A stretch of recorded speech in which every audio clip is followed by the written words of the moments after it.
Cécile Duflot n'est pas tombée des nues. Invitée sur le plateau de France Info ce mercredi 15 décembre, l'ancienne ministre du Logement a réagi aux accusations d'agression sexuelle et de viol qui visent Nicolas Hulot, un homme politique qu'elle a longtemps côtoyé durant sa carrière. Si elle a expliqué n'avoir pas été étonnée, Cécile Duflot a assuré n'avoir eu aucun signaux ou chose dont elle aurait elle-même été témoin, absolument aucun, et pourtant, je l'ai fréquenté. Pudiquement, celle qui est aujourd'hui directrice de L'Oxfam a continué en confiant que c'est toujours un sujet compliqué.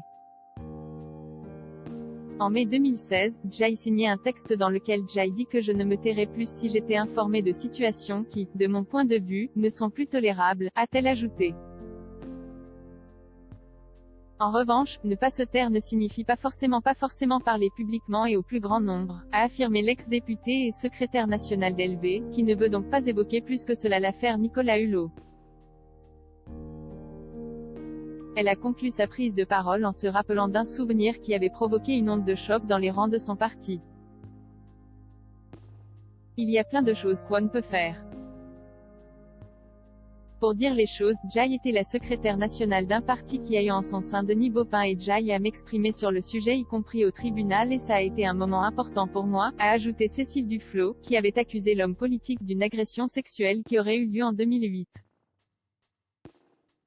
Depuis cette date, je suis d'une rigueur absolue.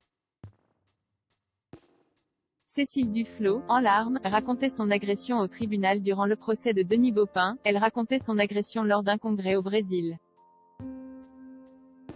Il me dit, je savais que tu en avais autant envie que moi.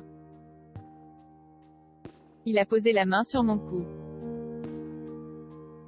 Je lui ai dit, ça va pas, arrête. Il essaie de mettre son pied pour coincer la porte, je lui ai donné un coup de pied au tibia. Jai claquait la porte, confiait-elle, en larmes.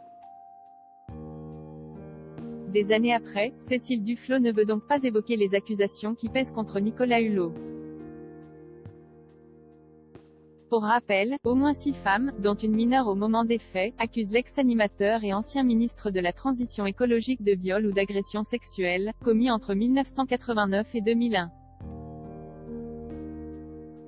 Une enquête préliminaire a été ouverte par le parquet de Paris.